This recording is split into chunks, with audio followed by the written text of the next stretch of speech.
जाएगा। आज के इस वीडियो में हम लोग समझेंगे आइडेंटिफिकेशन ऑफ सेंटेंसेस। सेंटेंसेस को कैसे पहचानने कि वो सिंपल है, कंपाउंड है, कॉम्प्लेक्स है, क्या क्या उसकी टेक्निक्स हैं, की कॉन्सेप्ट्स हैं, वो सब डिस्कस करेंगे। कंपैरिजन टेबल देखेंगे, इनको कंपेयर करेंगे, कुछ कॉमन एरर्स देखेंगे, उस पर डिस्कस करेंगे, बहुत कुछ डिस्कस करेंगे। आज अपनी क्लास नंबर 15 है और इससे पहले मैं 14 क्लासेस दे चुका हूँ ऑलरेडी, आपने देख रखी होंगी। नहीं देखी तो जरूर देख लेना, बहुत गहराई से बहुत कुछ पढ़ा रखा है जो आपको बहुत ही कम देखने को मिलता है, तो आप उसको देखना और समझना, ये आपका इतना काम है। अब हम बात करते हैं आइडेंटिफिकेशन ऑफ सेंटेंसेस या उनके टाइप्स के बारे में।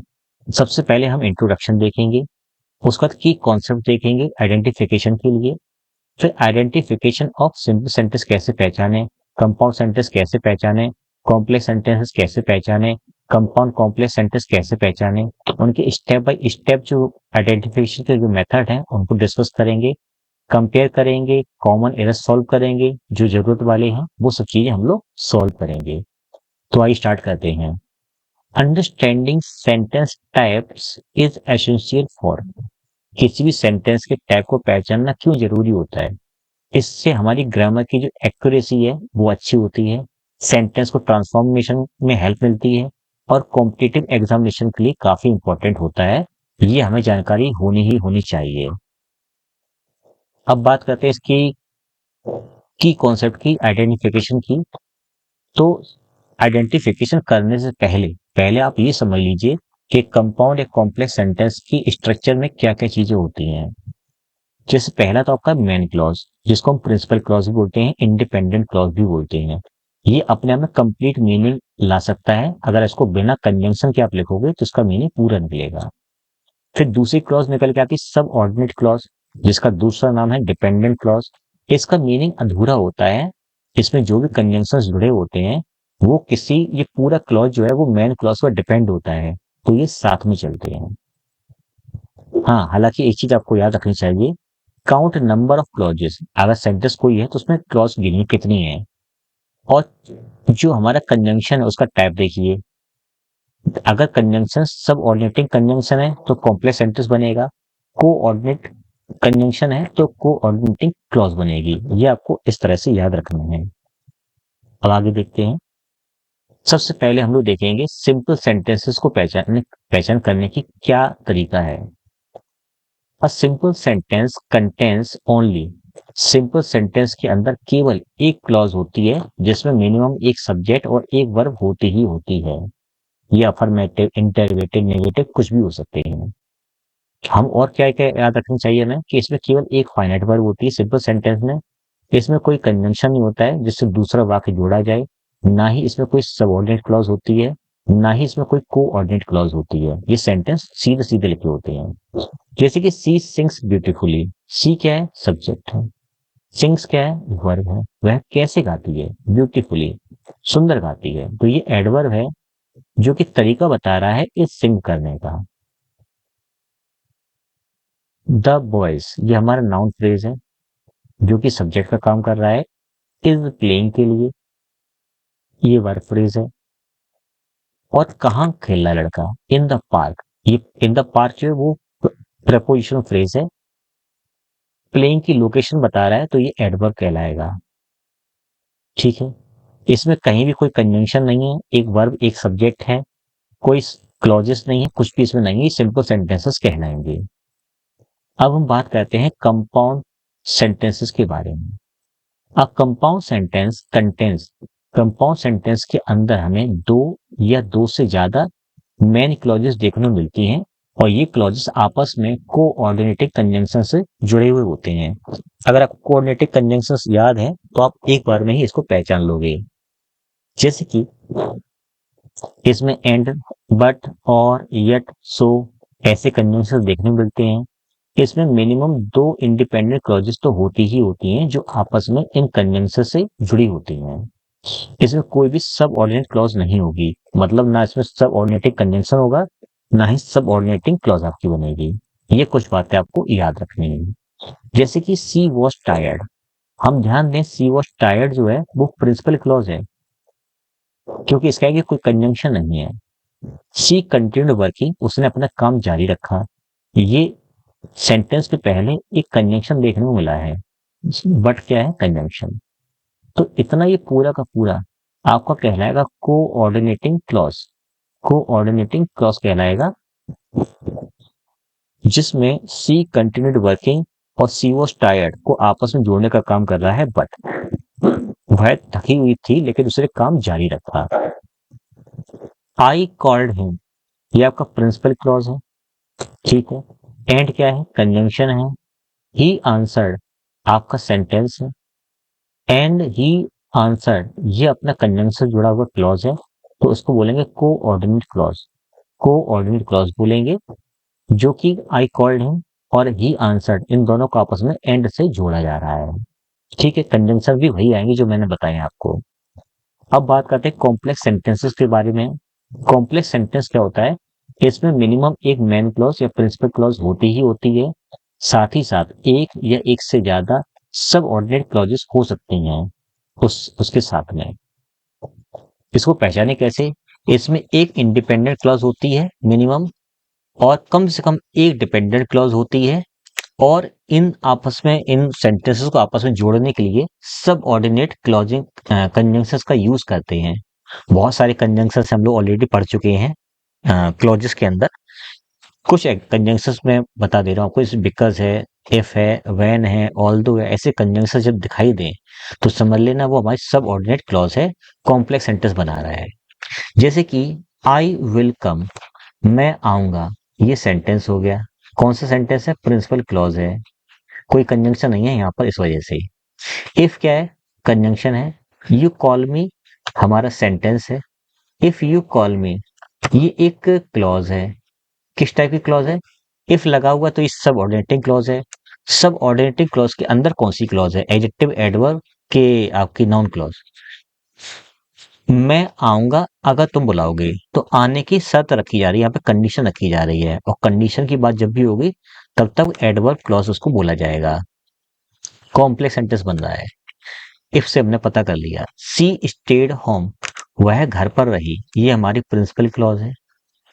क्यों रही घर पर? बिकॉज, क्योंकि, कंजंक्शन। सी वॉज इल, वह बीमार थी, ये सेंटेंस हो गया। ये बिफोर से लेके ये पूरा का पूरा सेंटेंस आपका जो है वो क्लॉज बन जाएगा। रीजन बताया जा रहा है घर पर रुकने का, इसलिए ये हो जाएगा आपका एडवर्ब क्लॉज। पूरा सेंटेंस बन रहा है आपका कॉम्प्लेक्स सेंटेंस। तो हम कंजंक्शन से पता कर लेते हैं कौन सी चीज किस तरह से फंक्शन कर रही है, ठीक है। अब हम बात करेंगे identification of compound complex sentence को कैसे पहचानें। देखिए, कंपाउंड कॉम्प्लेक्स सेंटेंस में कम से कम दो या दो से ज्यादा आपकी मेन क्लॉजेस होती हैं, जिसको हम प्रिंसिपल क्लॉज कह सकते हैं, और कम से कम एक सबऑर्डिनेट क्लॉज होती ही होती है। अगर हम बात करें सेंटेंस के कॉम्बिनेशन की, तो एक कंपाउंड सेंटेंस होगा, एक आपका कॉम्प्लेक्स सेंटेंस होगा, और हो सकते हैं मल्टीपल क्लॉजेस हो सकती हैं अलग अलग। वो डिपेंड करता है आप कितना बड़ा सेंटेंस लिख रहे हो या क्या पढ़ रहे हो, उस पर डिपेंड करता है। ओवरऑल हम लोग तीन सेंटेंसेस का एक सेंटेंस देखेंगे और चीजें क्लियर करेंगे। जैसे कि आई कॉल्ड हिम, मैंने उसे बुलाया, प्रिंसिपल क्लॉज। एंड कंजंक्शन है। ही केम, वह आया। इन सबको मिलाकर के बोलेंगे कोऑर्डिनेट क्लॉज। कोऑर्डिनेट क्लॉज बोलेंगे। व्हेन कंजंक्शन है, सब ऑर्डिनेटिंग कंजंक्शन है। आई नीडेड हेल्प, ये इतना पूरा जो है आपका बन रहा है, समय की बात हो रही है तो ये एडवर्ब क्लॉज बना रहा है। क्या बना रहा है? एडवर्ब क्लॉज बना रहा है, यानी कि सब ऑर्डिनेट क्लॉज है। मैंने उसे मैंने उसे बुलाया, एंड ही कम, और वो आया जब मुझे जरूरत थी। तो जरूरत, ये क्लॉज जो है इस कॉल्ड के बारे में एक्स्ट्रा बातचीत कर रहा है। तो दो कंपाउंड सेंटेंस, मतलब दो सेंटेंस मिलाकर के कंपाउंड सेंटेंस बन गया, और एक आपका इसमें सबऑर्डिनेट क्लॉज यानी कि कॉम्प्लेक्स सेंटेंस में एक ऐड हो गया है। सी वॉज टायर्ड, कोई कंजंक्शन यहाँ पर नहीं है, ये कहलाएगा principal clause. But conjunction, she worked, sentence. But से लेकर के पूरा जो सेंटेंस है ये आपका कोऑर्डिनेट क्लॉज कहलाएगा, ठीक है। सी वॉज टायर्ड और सी वर्कड, इन दोनों को जोड़ने काम किया बट ने, ठीक है। बिकॉज, क्योंकि, conjunction. The deadline was near, ये आपका सेंटेंस हो गया। बिकॉज से लेकर के पूरा सेंटेंस जो है आपका क्लॉज है। किस टाइप का क्लॉज है? तो ये कारण बता रहा है, ठीक है, कारण बता रहा है, वर्क करने का एक कारण बता रहा है ये वाला क्लॉज। तो ये अपना हो जाएगा एडवर्ब क्लॉज, ठीक है। यानी कि एक प्रिंसिपल क्लॉज है, एक कोऑर्डिनेट क्लॉज है, एक आपकी एडवर्ब क्लॉज है। वह थकी हुई थी लेकिन उसने काम जारी रखा क्योंकि डेडलाइन पास में थी, नजदीक थी। तो ये अर्थ निकलेंगे कंपाउंड कॉम्प्लेक्स सेंटेंसेस की। इस तरह से आपको ब्रेक करके सीखना है, तभी आप चीजों को सीख पाओगे। अब हम बात करते हैं step by step identification method की। देखिए, पहले तो आप वर्ब को ढूंढिए, काउंट फाइनाइट वर्ब्स। उन वर्ब्स को ढूंढिए जो सब्जेक्ट और टेंस के अकॉर्डिंग बदलते हैं, उनको आप काउंट कीजिए।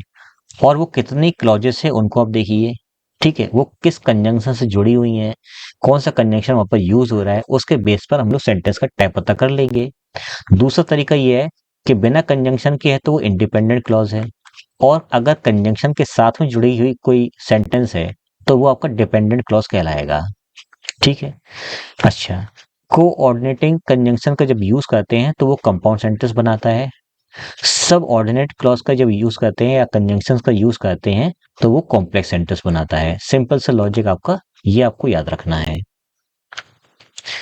अब हम ये समझेंगे कि इनमें क्या डिफरेंस है, किस स्ट्रक्चर के अकॉर्डिंग कॉम्प्लेक्स कंपाउंड बनता है। एक क्लॉज अगर अकेली है, एक क्लॉज अगर अकेली है तो वो सिंपल सेंटेंस कहलाता है। अगर दो मेन क्लॉज आपस में जुड़ी हैं कोऑर्डिनेटिंग कंजंक्शन से तो वो बनता है कंपाउंड सेंटेंस, ठीक है। अगर एक मेन क्लॉज और एक सब ऑर्डिनेट क्लॉज आपस में मिल रहा है तो वो कॉम्प्लेक्स सेंटेंस बनाता है। अगर दो मेन क्लॉज हैं और एक सब ऑर्डिनेट क्लॉज है तो वो कंपाउंड कॉम्प्लेक्स सेंटेंस बनता है। इस तरह से आपको चीजें याद रखनी है। अब कंपैरिजन वाली टेबल देख लेते हैं कि इनमें आखिर में अंतर क्या है। देखिए, अगर हम बात करें सिंपल सेंटेंस की तो उसमें एक क्लॉज होती है, ठीक है, इसमें कोई कंजंक्शन नहीं होता है। इसकी जो कॉम्प्लेक्सिटी है वो बहुत कम होती है क्योंकि इसको आप आराम से समझ सकते हो। कंपाउंड सेंटेंस की बात करें तो उसमें दो मेन क्लॉजेस होती हैं, ये कोऑर्डिनेटिंग कंजंक्शन से जुड़ी होती हैं, और इनकी जो कॉम्प्लेक्सिटी है, मतलब जो इनका कठिन का स्तर है, कठिनाई का स्तर, वो मीडियम होता है, ठीक है। कॉम्प्लेक्स सेंटेंस की बात करें तो उसमें एक मेन क्लॉज और एक आपकी डिपेंडेंट क्लॉज होती है जो कि सब ऑर्डिनेटिंग कंजंक्शन से बनता है। इसमें सब ऑर्डिनेटिंग कंजंक्शन यूज किया जाता है, और ये थोड़ा जटिल जो है वो काफी अच्छे लेवल पर ये जटिल होता है, हाई लेवल पर होता है। फिर हम बात करें कंपाउंड कॉम्प्लेक्स सेंटेंस के बारे में। इसमें दो मेन क्लॉजेस होती हैं कम से कम, और एक डिपेंडेंट क्लॉज मिनिमम होती है। डिपेंडेंट का मतलब है सब ऑर्डिनेट क्लॉज। इसमें कोऑर्डिनेटिंग सब ऑर्डिनेटिंग दोनों टाइप के कंजंक्शंस यूज होते हैं। ये टफ लेवल का जो इसका लेवल है वो वेरी हाई है, बहुत ज्यादा ये कठिन माने जाते हैं अगर आपको जानकारी नहीं है। तो ये कुछ बातें हैं जो आपको यहाँ पर याद रखनी चाहिए कि इतने स्ट्रक्चर से ये सेंटेंस बनता है। अब हम कुछ कॉमन एरर्स के बारे में डिस्कस करते हैं। Confusing compound with complex. लोग कभी कभी सेंटेंस को कंपाउंड समझ लेते हैं, कभी कभी कॉम्प्लेक्स समझ लेते हैं। आइए वो देख लेते क्या है। ही केम, ये प्रिंसिपल क्लॉज है, एंड कंजंक्शन है। सी लेफ्ट सेंटेंस है, इस सेंटेंस में एंड जुड़ा हुआ है, कोऑर्डिनेट क्लॉज कहलाएगा, ठीक है। बिकॉज, क्योंकि कंजंक्शन है। इट वॉज लेट सेंटेंस हो गया। इन सबको मिलाकर के बोलेंगे क्लॉज। क्योंकि ये कारण बता रहा है तो ये एडवर्ब क्लॉज है। अब ये कारण किसका बता रहा है? सी ही केम एंड सी लेफ्ट, वह आया और वह चली गई, क्योंकि उसके जाने का कारण आगे लिखा है, क्योंकि इट वॉज लेट, देर हो गई थी। तो ये सेंटेंस जो लिखा हुआ है, अब बेसिकली देखा जाए तो सेंटेंस बिल्कुल सही है, लेकिन इसको समझने में थोड़ी प्रॉब्लम हो सकती है, क्योंकि अगर हम इसका सही से चीजें मालूम नहीं है तो वो चीजें प्रॉब्लम करेंगी। हमें हर एक चीज के बारे में जानकारी होनी चाहिए। तो करेक्ट वन क्या होगा? This is compound complex sentence. ये एग्जांपल जो है, ये आपका सेंटेंस सही है। बस आपको इतना याद रखना है कौन सा एडवर्ब क्लॉज है, कौन सा कोऑर्डिनेट क्लॉज है, कौन सा आपका प्रिंसिपल क्लॉज है, इतना आपको पता करना पड़ेगा, ठीक है। और भी कुछ देख लेते हैं। कभी कभी क्या होता है कि सब ऑर्डिनरी क्लॉज को इग्नोर किया जाता है, उस पर ध्यान नहीं दिया जाता है, लेकिन आपको ध्यान देना पड़ेगा। जैसे कि आई विल कम, ये हमारा प्रिंसिपल क्लॉज है। इफ कंजंक्शन हो गया, यू कॉल मी ये सेंटेंस हो गया, ये पूरा का पूरा इतना ये आपका कहलाएगा एडवर्ब क्लॉज। एडवर्ब क्लॉज कहलाएगा। ये क्या कर रहा है, ये शर्त बता रहा है आने की, तो ये पूरा बन जाएगा कॉम्प्लेक्स सेंटेंस। ठीक है, फिर बात करते हैं, जैसे कि सेंटेंस हमने लिखा कि in the morning we left, सुबह के समय हम लोग निकल गए। अगर एग्जाम में कंपाउंड लिखा हो या कॉम्प्लेक्स लिखा हो या सिंपल लिखा हो, जो जो कंपाउंड कॉम्प्लेक्स पे टिक करेंगे उनके आंसर्स गलत जाएंगे, जो सिंपल सेंटेंस पे क्लिक करेगा उसका आंसर सही जाएगा। कैसे? वी लेफ्ट, हम लोग चले गए। लेफ्ट, कब हम लोग चले गए, तो आंसर आया सुबह के समय चले गए। तो ये एक प्रेपोजिशनल फ्रेज है, काम कर रहा है, टाइम बता रहा है, तो ये आपका हो जाएगा एडवर्ब फ्रेज। ठीक है, तो ये सिंपल सेंटेंस है क्योंकि इसमें एक ही फाइनाइट वर्ब है जो टेंस के अकॉर्डिंग बदल रही है, बाकी कोई भी वर्ब इसमें यूज नहीं हुई है। तो आज चैप्टर अपना जल्दी फिनिश हो गया ये वाला, इसमें ज्यादा कुछ था नहीं। तो मैं उम्मीद करता हूँ आपको एक एक चीज डिटेल में समझ में आ चुकी होगी और आप इस पर एनालिसिस करोगे। इस लेक्चर के अगर आपको पीडीएफ नोट्स चाहिए फॉर साइज में प्रिंटेबल, तो उपाय क्लासेस पर चले जाना। इसके सारे नोट्स जो है मैं अपलोड बराबर कर रहा हूँ, आप उनसे पढ़ सकते हो और उनकी प्रिंट आउट करवा सकते हो। मिलते हैं हम नेक्स्ट वीडियो में नए टॉपिक के साथ में।